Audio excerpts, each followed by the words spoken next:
Hello बच्चों, तो स्वागत है आप सभी का हमारे इस प्यारे से चैनल बायोलॉजी लॉन्चर पे। तो आप सभी नाइन्थ के जितने भी स्टूडेंट हैं और इवन अगर आप ट्वेल्थ के भी स्टूडेंट है तो बेटा आपके चैप्टर में ये जो माइक्रो ऑर्गेनिजम्स है इसका क्या यूज है, कैसे यूज है, इसके बारे में क्वेश्चन जरूर पूछे जाते हैं। तो आपको हम बताएंगे उतना ही जितना आपके लिए बहुत ही इम्पोर्टेंट है। बिल्कुल अननेसेसरी कंटेंट हम इस वीडियो में बिल्कुल भी नहीं डालेंगे। आपके पेपर में जितने क्वेश्चन पूछे जाते हैं बस उतने ही चीज हम आपको यहाँ पे बताने वाले हैं, ठीक है। और फिर भी अगर आपको कोई प्रॉब्लम आए और अगर आपको कोई वीडियो का लेक्चर समझ में नहीं आता है तो आप कमेंट सेक्शन में आप कमेंट कीजिए। और सबसे बढ़िया कि आपको ये पीपीटी नोट्स भी मिल जाएगा अगर आप हमें टेलीग्राम पे बायोलॉजी लॉन्चर जो आपका चैनल है वहां आप सब्सक्राइब कर लीजिए। और उसके साथ आप व्हाट्सएप ग्रुप है, व्हाट्सएप चैनल है, वहां पे भी ग्रुप, यानी दोनों में से कहीं पे भी अगर आप ज्वाइन हो जाते हैं तो आपको ये पीपीटी नोट्स वहां पे मिल जाएगा। तो चलिए आज शुरुआत करते हैं आज का हमारा लेक्चर, और वो है यूजफुल एंड हार्मफुल माइक्रोब्स। ठीक है बेटा, तो यूजफुल एंड हार्मफुल माइक्रोब्स में बेटा आज का जो लेक्चर है हमारा वो किस पे रहने वाला है। तो आज का लेक्चर हमारा रहने वाला है यूजफुल माइक्रो ऑर्गेनिजम्स के बारे में, जिस पे हम पढ़ेंगे बेटा लैक्टोबैसिलस के बारे में। दही तो बहुत खाते हो बेटा, लेकिन कैसे बनता है ये तो पता ही नहीं है ना। ब्रेड खाते हो, ईस्ट का है, राइजोबियम नाइट्रोजन फिक्सिंग बैक्टीरिया है। तो आज के लेक्चर में जो है हमारा लेक्चर फर्स्ट जो है ये रहने वाला है यूजफुल माइक्रो ऑर्गेनिजम्स के बारे में। नेक्स्ट लेक्चर जो रहेगा बेटा हमारा वो रहेगा हार्मफुल माइक्रो ऑर्गेनिजम्स के बारे में, जिसके में हम पढ़ेंगे क्लोस्ट्रीडियम के बारे में एंड अदर जो माइक्रो ऑर्गेनिजम्स है उसके बारे में। ठीक है बेटा, आपका खाना जो है क्यों खराब हो जाता है, खाने में स्मेल क्यों आने लगता है, तो ये सब हम करेंगे नेक्स्ट लेक्चर में। तो चलिए आज शुरुआत करते हैं हम फर्स्ट चैप्टर के बारे में। और उससे पहले आपको बता दूं कि microbes and micro organisms means होता क्या है। ठीक है ना, देखो बेटा जब भी हम माइक्रो ऑर्गेनिजम्स की बात करते हैं तो माइक्रो ऑर्गेनिजम्स यानी क्या, ये एक बड़ा ही क्वेश्चन रहता है। ठीक है ना, तो माइक्रो ऑर्गेनिजम्स यानी क्या होता है ये पहले आपको समझना जरूरी है। माइक्रो ऑर्गेनिजम्स को हम शॉर्ट में क्या बोल देते हैं, माइक्रोब्स बोल देते हैं बेटा, ये आपको सबसे पहले पता होना चाहिए। तो बच्चे इसी में कंफ्यूज हो जाते हैं कि हमने तो माइक्रो ऑर्गेनिज्म पढ़ा, यहाँ माइक्रोब्स लिखा है, या हमने माइक्रोब्स पढ़ा, यहाँ माइक्रो ऑर्गेनिजम्स। तो बेटा माइक्रो ऑर्गेनिजम्स हम उसे बोलते हैं जिसका साइज किस में होता है, माइक्रोन में होता है। अब ये बात कैसी हो गई, ठीक है। माइक्रोन्स क्या होता है बेटा, जैसे आपने एक स्केल देखा होगा, स्केल पे आपने देखा होगा कि कुछ देर पे 1 2 3 4 ऐसे लिखा होता है। अगर मैं इसी को एनलार्ज कर दूं तो ये ऐसे होते हैं, और इसके बीच में कितने 1 2 3 4 5 6 7 8 9 है ना, ऐसे 10 लाइन होते ही यहाँ से यहाँ तक। ठीक है, तो अगर मैं इस एक लाइन को एनलार्ज कर दूं बेटा, ठीक है ना, यहाँ पे अगर मैं एक लाइन को एनलार्ज कर दूं तो यहाँ से यहाँ तक बेटा कितना 1000 लाइंस होते हैं। That is the micron. सोच सकते बेटा कि जो बैक्टीरिया होता है वो 2 to 3 माइक्रोन का साइज होता है। तो बताओ मुझे इतना छोटा अगर है, ये देखो ये क्या है आपका, ध्यान में रखो 1 सेंटीमीटर में आपका 10 mm होता है। ठीक है, 1 सेंटीमीटर में आपका 10 mm होता है। ठीक है, तो इसमें से मैंने कितना ले लिया बेटा, इसमें से मैंने लिया 1 mm सिर्फ। तो 1 mm में बेटा 1 mm में 1000 माइक्रो साइज होता है, माइक्रो। ठीक है, ऐसे लिखते हैं, ठीक है, म्यू। ठीक है, तो आप सोच सकते हो कि 1 2 से 3 माइक्रोन साइज का जो बैक्टीरिया होगा वो आपको कैसे दिखेगा, है ना। तो सबसे सिंपल सी बात है कि माइक्रोन में साइज है इसका, और इसको हम देखने के लिए क्या यूज करते हैं, तो इसको हम देखने के लिए यूज करते हैं माइक्रोस्कोप। ठीक है, इन दो कारणों से बेटा इसको क्या बोला जाता है, माइक्रो ऑर्गेनिज्म। क्यों, क्योंकि एक तो साइज इसका माइक्रोन में है, हम खुली आंखों से देख नहीं सकते, है ना, ओपन आई से हम इसे देख नहीं सकते। ठीक है ना, ओपन आई से इसे हम देख नहीं सकते, ये आपको याद रखना है। खुली आंखों से हम इसको देख नहीं सकते, बिल्कुल भी नहीं देख सकते, हमें माइक्रोस्कोप की जरूरत पड़ेगी, इसलिए हम इसे माइक्रो ऑर्गेनिजम्स बोलते हैं। इसका साइज माइक्रोन में होता है, इसीलिए हम इसे क्या बोलते हैं, माइक्रो ऑर्गेनिजम्स बोलते हैं। चलिए आगे बढ़ते हैं। तो पहला क्वेश्चन बेटा आपके लिए जो आपके बुक में दिया हुआ है, what is meant by microbes, microbes हम किसे बोलेंगे, इसके बारे में आपसे क्या पूछा गया है, क्वेश्चन पूछा गया है। तो जो यूनिसेलुलर ऑर्गेनिजम्स है, ठीक है ना, जो यूनिसेलुलर है, क्योंकि अगर मल्टी सेलुलर रहेंगे तो वो बिल्कुल भी आपको इतने साइज में तो छोटे रहेंगे नहीं, है ना, इतने साइज में छोटे नहीं रहेंगे, ठीक है। तो जो यूनिसेलुलर ऑर्गेनिजम्स है यानी एक सेल से बना हुआ, देखो ये बैक्टीरिया है, ठीक है, ये एक सेल से बना हुआ है, ठीक है। यहाँ पे उसमें क्या रहते हैं, क्रोमोजोम्स रहते हैं, उसके डीएनए रहते हैं इस तरह से, ठीक है, प्लाज्मिड रहता है, इसके साथ साथ फूड वैक्यूल्स रहते हैं, इसमें फ्लैजिला रहता है, उसके साथ साथ उसके बॉडी पे जो है क्या रहते हैं, सीलिया प्रेजेंट रहता है। तो इनका जो बॉडी है वो कितने सेल से बना है, सिर्फ और सिर्फ एक सेल से बना है बेटा, ठीक है। इसीलिए हम इसको क्या बोलते हैं, यूनिसेलुलर। इसका मोस्ट कॉमन एग्जाम्पल जो है किंगडम मोनेरा है, ठीक है बेटा, किंगडम मोनेरा आपने पढ़ा है। मोनेरा क्या होते हैं, तो मोनेरा होते हैं प्रोकैरियोट्स, ठीक है, मोनेरा क्या होते हैं, प्रोकैरियोट्स एंड यूनिसेलुलर, यूनिसेलुलर और प्रोकैरियोट्स, ठीक है। उसके साथ साथ प्रोटिस्टा वगैरह भी इसमें आते हैं, ठीक है। चलिए पढ़ते हैं। तो ये यूनिसेलुलर रहेंगे और वेरी स्मॉल, साइज जो है इनका काफी छोटा रहेगा, and can't be seen with open eye, खुली आंखों से आप इसे नहीं देख सकते। देखो बच्चों के मन में क्या आता है ना, ओपन आई मतलब खुली आंखों से, खोल के आंख नहीं देख सकते तो आंख बंद करके देख लेंगे, नहीं बेटा, खुली आंखों का मतलब है जैसे हम अपने आंखों से किसी भी चीज को देखते हैं ना, वैसे नहीं देख सकते हैं।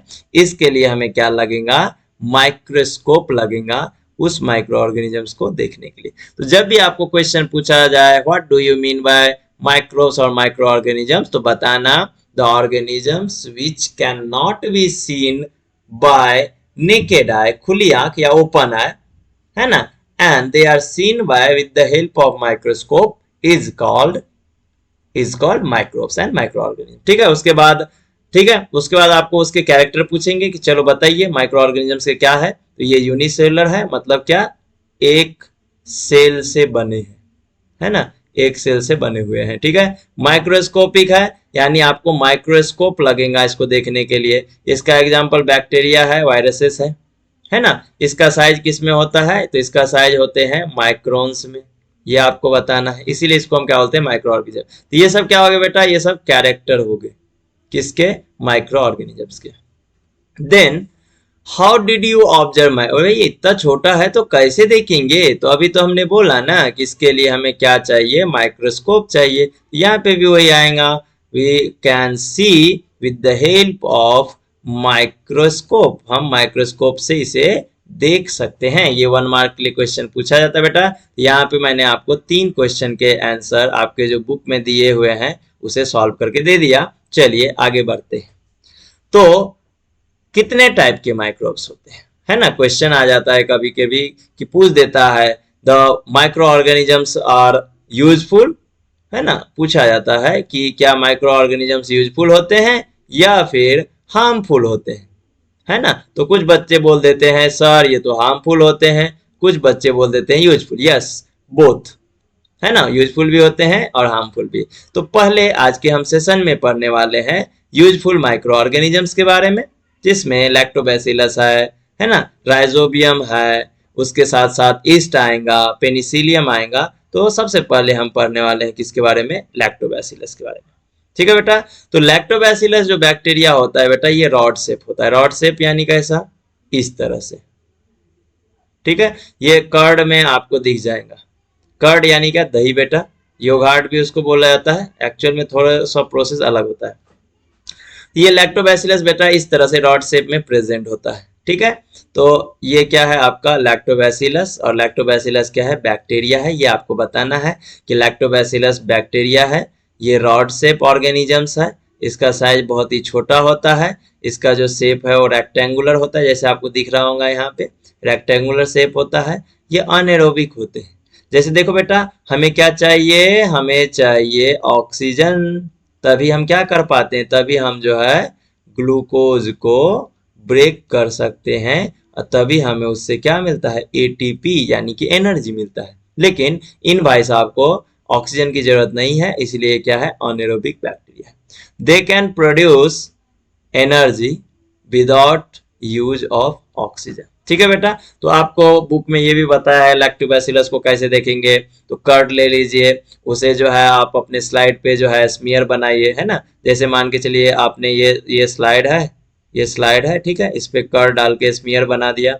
ये स्मीयर बना करने के बाद उसको आपने क्या किया, थोड़ा सा ड्राई किया, उस पर आपने स्टेन डाला, उसके ऊपर आपने कवर स्लिप डाला।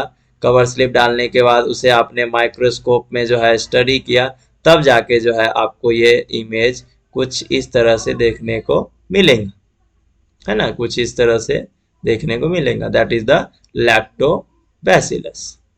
ओके, तो ये सब प्रोसेस बेटा पूछा नहीं जाता आपसे, इसीलिए मैं इसको आपको बता नहीं रहा हूं। लेकिन फिर भी आपको कोई क्वेरी रहे तो आप जरूर पूछेगा, मैं जरूर बताऊंगा। क्वेश्चन है, how the yoghurt is made. Yoghurt बेटा क्या होता है, दही है। योगार्ट जो है वो दही ही है, बस थोड़ा सा इसका प्रोसेस जो रहता है ना ये डिफरेंट रहता है, ठीक है ना। तो योगार्ट यानी कि कर्ड, इतना फिलहाल अभी आप ध्यान में रखो। योगार्ट यानी क्या, कर्ड, ठीक है ना। दही बनाने की जो प्रोसेस है, किससे बनेगा, मिल्क से, है ना, दूध से मिलेगा। एग्जैक्टली क्या होता है पूछा जा रहा है क्वेश्चन, ठीक है। तो देखो बेटा, लैक्टोबैसिलस का यूज किया जाता है किस चीज के लिए, दही बनाए। देखो दूध गर्म करते, दूध ठंडा होता है तो दही डालते हैं, उस दही में क्या रहता है, उस दही में रहता है बेटा लैक्टोबैसिलस, ठीक है, लैक्टोबैसिलस प्रेजेंट रहता है। अब ये करता क्या है, एक एक चीज समझो, ठीक है। तो मिल्क में एक शुगर है, मिल्क में एक शुगर है, और वो शुगर कौन सा है बेटा, लैक्टोज। ये याद रखो, जैसे मैं आपको बता रहा हूं, मिल्क में एक शुगर है और वो शुगर कौन सा है, लैक्टोज, ठीक है। ये आपको याद रखना है, मिल्क शुगर यानी कि लैक्टोज, ठीक है। अब ये जो आपका लैक्टोबैसिलस है ये क्या करता है, ठीक है। तो ये जो मिल्क शुगर लैक्टोज है उसका कन्वर्सन कर देता है किसमें, लैक्टिक एसिड में, और इसी प्रोसेस को बोला जाता है फर्मेंटेशन। अगर मैं इसको आपको बहुत ही प्यार से, बहुत ही अच्छे से समझाऊं तो इस तरह से, ये हो गया लैक्टोज, ठीक है, ये लैक्टोज हो गया बेटा। मिल्क में है present, lactose is a milk sugar. Lactose कहां प्रेजेंट है, मिल्क में प्रेजेंट है, ठीक है। तो मिल्क शुगर यानी कि लैक्टोज, ठीक है, ये आपको याद रखना है। तो लैक्टोज का कन्वर्जन किस में हो रहा है बेटा, लैक्टिक एसिड में। लैक्टिक एसिड में हो गया, कैसे हो गया, कौन करा, है ना। तो इसके लिए बैक्टीरिया कौन सा, तो बैक्टीरिया है आपका लैक्टोबैसिलस। बैक्टीरिया कौन सा है, लैक्टोबैसिलाई, ठीक है, लैक्टोबैसिलाई बैक्टीरिया है, ठीक है, लैक्टोबैसिलाई। इस प्रोसेस को क्या बोला जाता है, इस प्रोसेस को बोला जाता है फर्मेंटेशन। देखिए कितना इजी कर दिया आपको, है ना, इतना समझ में रखना है। तो मिल्क शुगर है, मिल्क शुगर कौन सा है बेटा, तो मिल्क शुगर जो है लैक्टोज है, ठीक है। चलिए मैं एक बार इसे क्लीन कर देता हूं ताकि आपको कोई भी प्रॉब्लम ना रहे।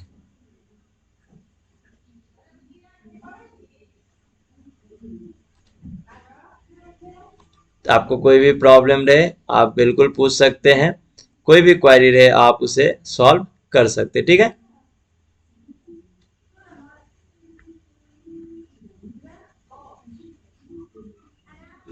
कोई भी प्रॉब्लम आए आप पूछ सकते हैं, if you have any query you can ask, ठीक है। चलिए आगे बढ़ सकते हैं हम, स्लाइड इधर हो गया, चलिए ठीक है। चलिए एक एक पॉइंट हम क्लियर कर देते हैं आपको यहाँ पे, ताकि आपको एक एक चीज जो है ये क्लियर हो जाए,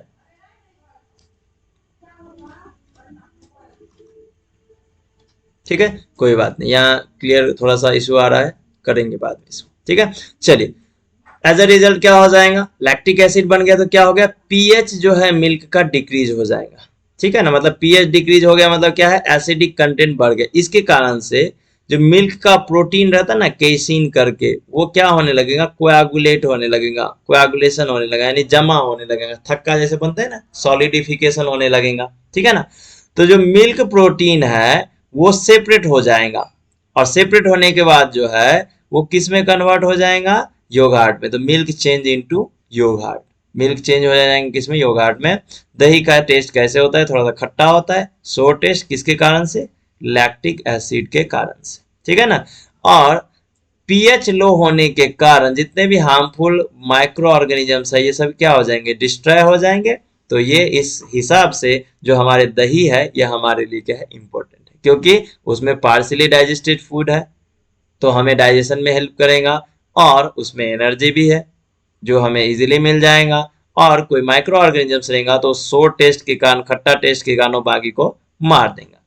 ये यहाँ पे आपको क्वेश्चन पूछा जाता है बेटा कि लैक्टोबैसिलस जो बैक्टीरिया है इसका यूज और डिफरेंट इंडस्ट्री में जो है ना, अलग अलग इंडस्ट्री में हम कहाँ कहाँ यूज करते हैं। ठीक है, योगर्ट पता चल गया, बटर मिल्क बनाने में, घी, चीज, श्रीखंड, है ना, ये सब बनाने में, क्योंकि यहाँ ये फर्मेंटेशन करेंगे मिल्क का तभी बन पाएगा। ठीक है, उसके बाद सीडर है, कोकोआ है ना, पिकल्स यानी अचार है, वेजिटेबल का अचार बनाते हैं ना, वहां पे इन सब चीजों का यूज किया जाता है। किसका? लैक्टोबैसिलस का। ठीक है, तो lactobacillus and some other useful microbes takes together are used as the treat the abdominal discomfort, है ना, पेट में दर्द वगैरह होता है, खाना पचता नहीं है, तो उस टाइम में लैक्टोबैसिलस टेबलेट आता है, डॉक्टर प्रिफर करते हैं जाइए आप खाइए, ऐसा बोल के, ठीक है ना, लिख देते हैं आपके लिए।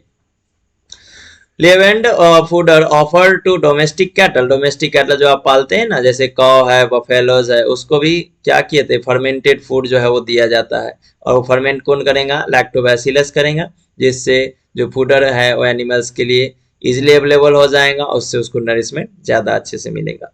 The lactobacillus fermentation process is use to make wine, wine बनाने में काम आता है ना, और उसके साथ साथ कुछ टाइप के ब्रेड्स। तो ये इंपॉर्टेंट है आपके लिए बेटा, इसे आपको याद रखना है कि क्या क्या बनाने में हेल्प होता है।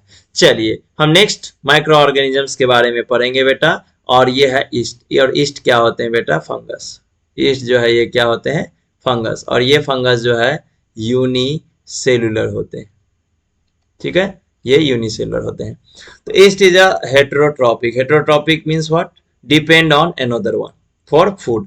फूड के लिए वो किसी और चीजों पे डिपेंड रहेगा, इसीलिए हम उसको हेटेरोट्रॉप्स बोलते हैं। ये फंगल माइक्रोब्स है, और ये कहाँ ग्रो होते हैं? जो भी कार्बन कंपाउंड है, ऑर्गेनिक कंपाउंड है, वहाँ ग्रो होते हैं।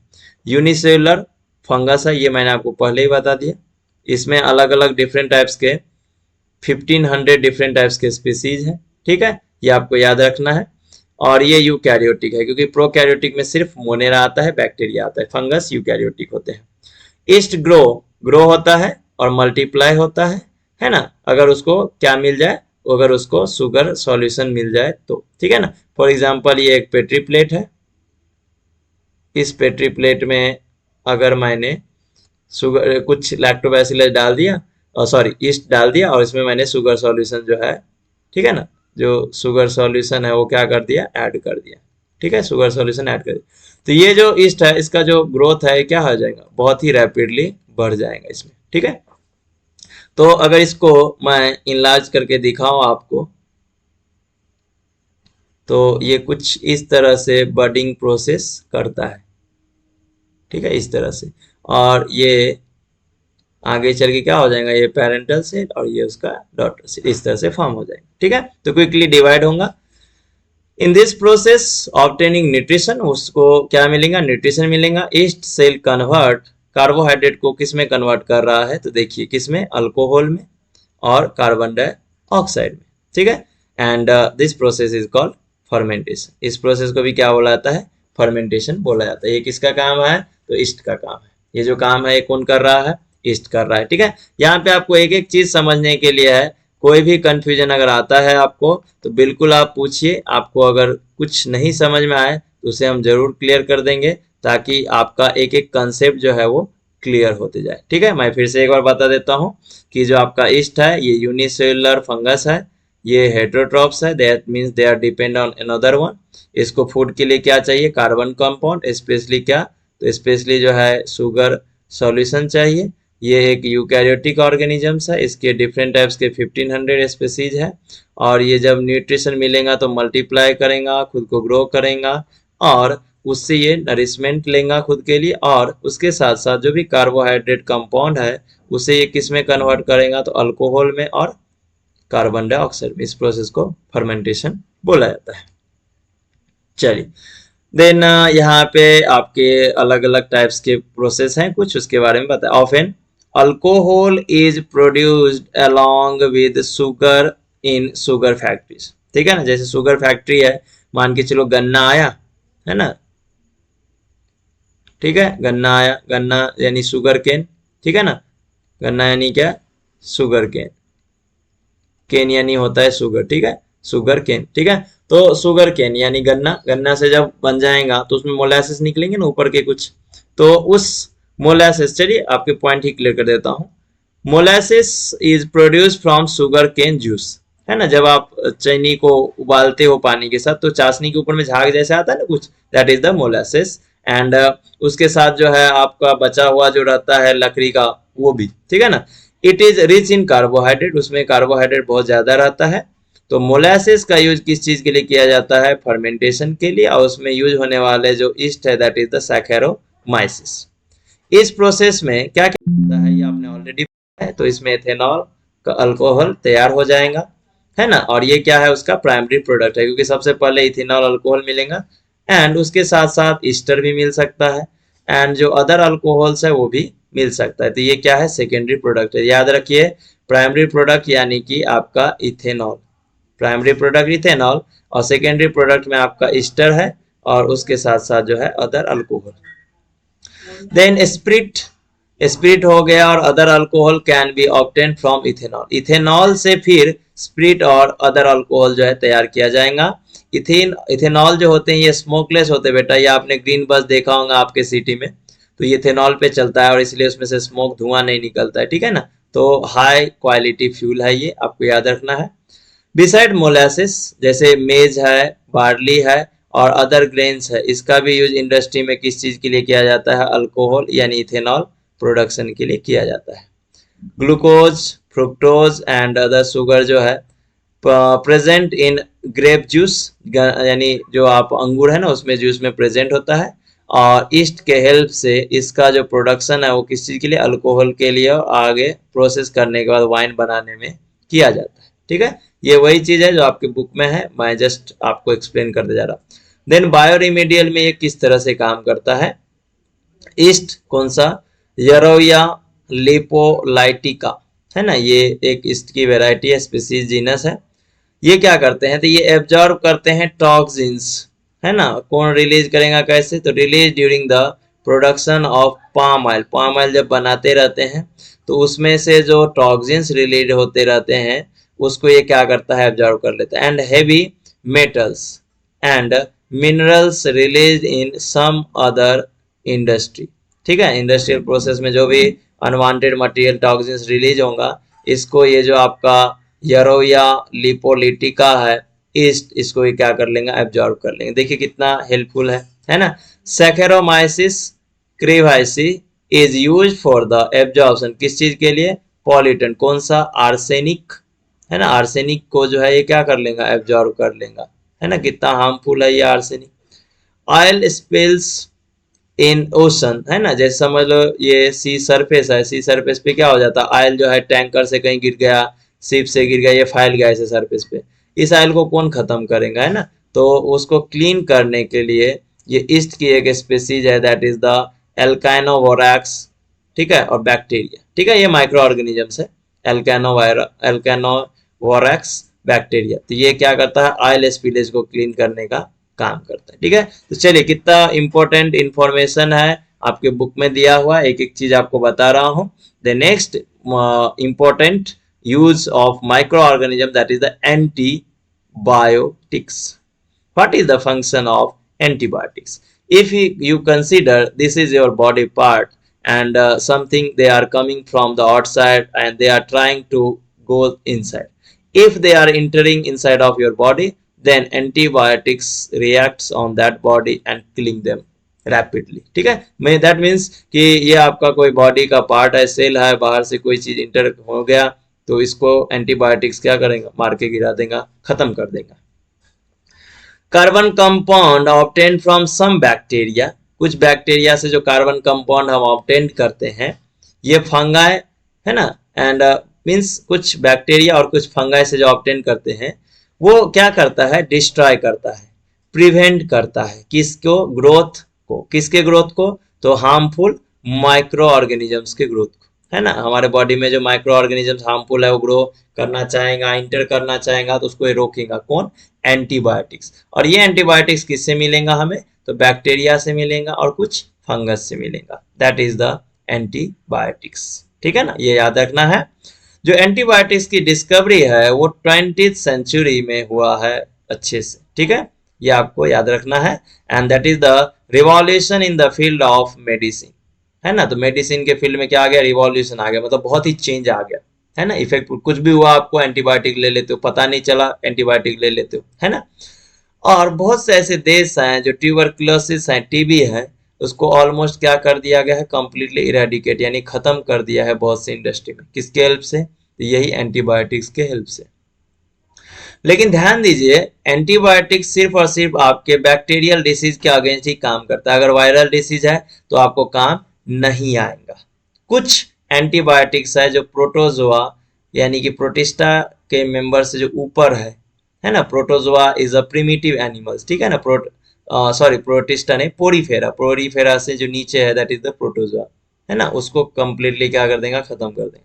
ध्यान में रखिए, जब भी आपको सर्दी वगैरह होता है, वायरल होता है, तब आपके ये एंटीबायोटिक्स काम नहीं करेगा, नहीं करता है, क्योंकि ये वायरल डिसीज है, वायरस के ऊपर इसका कोई भी इफेक्ट नहीं होगा। They are affecting on bacteria, they are working against bacteria and some protozoa also. ठीक है, चलिए एंटीबायोटिक्स में और देखिए क्या क्या पॉइंट्स है। तो antibiotics are successful useful against wide variety of bacteria. देखिए बैक्टीरिया के बारे में बता रहा, और किसी के बारे में बता रहा है क्या, नहीं। ठीक है, अब ध्यान से ये चीज समझिए क्योंकि ये आपके लिए इंपॉर्टेंट है। They are called broad spectrum antibiotics.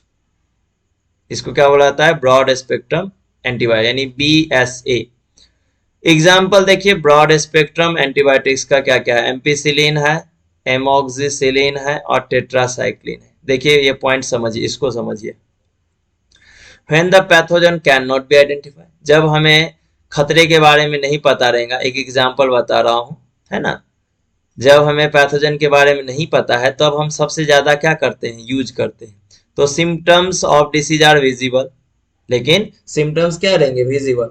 तो उस टाइम में जो हम यूज करेंगे वो कौन सा टाइप का एंटीबायोटिक यूज करेंगे, तो ब्रॉड स्पेक्ट्रम एंटीबायोटिक्स। ये इंपॉर्टेंट है आपके लिए MCQ पर्पज से, ठीक है ना, या वन वर्ड के लिए ये क्या है, इंपॉर्टेंट है। याद रखिए कि जब आपको पैथोजन के बारे में आइडिया नहीं है, सिम्टम्स है लेकिन पैथोजन के बारे में आइडिया नहीं है, तब आप ब्रॉड स्पेक्ट्रम एंटीबायोटिक्स का यूज करोगे। लेकिन जब आपको पैथोजन के बारे में पहले से ही पता है ना, तो फिर आप नैरो स्पेक्ट्रम एंटीबायोटिक्स यूज करोगे, क्योंकि आपको पता रहेगा ना कहाँ करना है। ठीक है, मान के चलो ये घना जंगल है, इसमें कोई तो भी जो यहाँ पे ह्यूमन है, टेररिस्ट है, वो छुपा हुआ है, हमें नहीं पता है, तो क्या करेंगे, गोली धर धर धर धर धर। यहाँ क्या रहेगा, एक बंदूक रहेगा,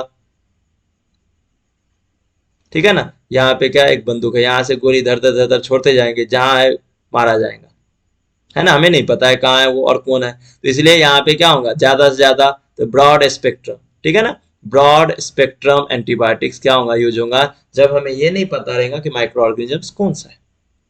लेकिन हमने देख लिया कि यहाँ पे ये जो टेररिस्ट है वो दिख रहा है मुझे, तो फिर मैं क्या करूंगा, तो फिर मैं एक पर्टिकुलरली एक शॉट, सिर्फ एक गोली जो है इसको मार दूंगा, दैट्स इट, ये खल्लास, है ना। तो हमें यहाँ पे क्या करना पड़ेगा, यहाँ पे जो बुलेट है वो क्या करना पड़ेगा, लेस यूज करना पड़ेगा, और यहाँ पे ज्यादा यूज करना पड़ेगा, ठीक है ना।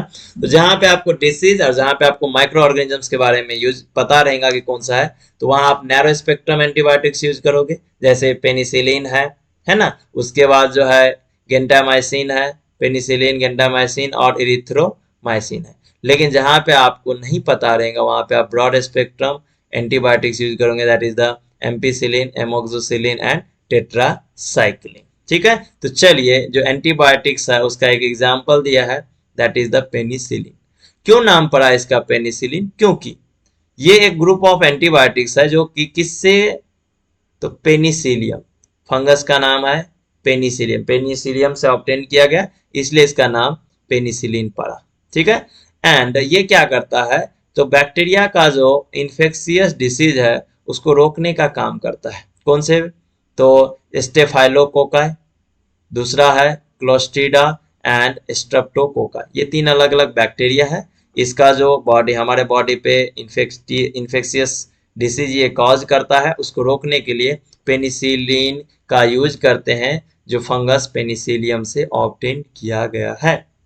Medicine containing penicillin are useful to treat certain bacterial disease, जैसे इन्फेक्शंस ऑफ द ईयर, कान में हो जाए, नोज में हो जाए, गले में हो जाए या आपके स्किन पे हो जाए, तो इसके इन्फेक्शन को, डिसीज को क्योर किया जा सकता है। या फिर जो निमोनिया हो जाता है ना, निमोनिया, उसमें भी इसका यूज किया जाता है। और स्कारलेट फीवर है, उसमें भी इसका यूज किया जाता है।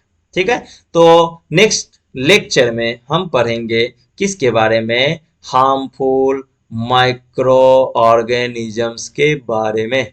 ठीक है, हार्मफुल माइक्रो ऑर्गेनिजम्स के बारे में पढ़ेंगे।